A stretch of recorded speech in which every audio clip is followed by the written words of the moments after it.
rating time. Guys, ganito, no? Para lang kotse yan. Huwag nating i-rating ang something, no? Kung para naman sa ibang genre ito. So, ano ibig kong sabihin dyan? Kung ini-expect nyo yung bibing ka na kinalakihan natin, syempre, hindi ganun. Ito iba. Kung gusto nyo ng original creation, well, in a sense, no, original siya kasi kakaiba po yung naging mixture. Panalong panalo. Diba?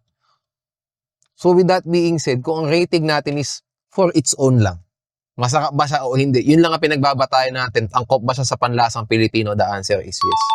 So kung over 5 to, bibigyan ko to ng 5. And hindi ko rin sa i-rating sasabihin ko, nako, 4 over 5 lang dahil mataas ang calories. No. Kasi, bakit mo i-judge ang something na hindi naman para sa pan-diet? Kung gusto mo mag-diet, dapat pakbet ang binili mo. Diba? But we bought a dessert, essentially, or a snack. Snack dessert, dapat di ka naman talaga kumakain nun kung nagda-diet ka. Diba? Pero ito, kung di ka naman nagda-diet, chill lang. Kung ako sa inyo, malapit kayo sa Laguna, or sadyain nyo, worth it talaga siya. Mahilig ako bumili ng buko pie, egg pie, kasaba cake, lahat. Mahilig kong binibili, pati yema cake.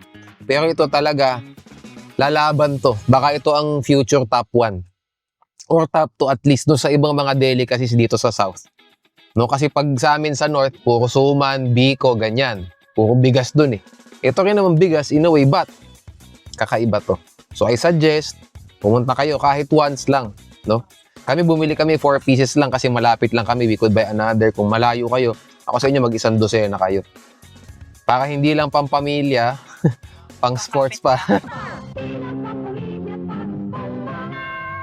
Ang kapitbahay mo, pang sports pa. O yun, that's my rating. O last na yung asawa ko naman, si Attorney Cristel.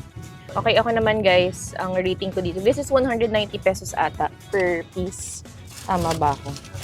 Oo, tapos ang minimum order is box of 4. Yeah, tama. Box of 4 or box of 6. So, kinuha namin si box of 4. And good decision kasi malaki naman siya, no?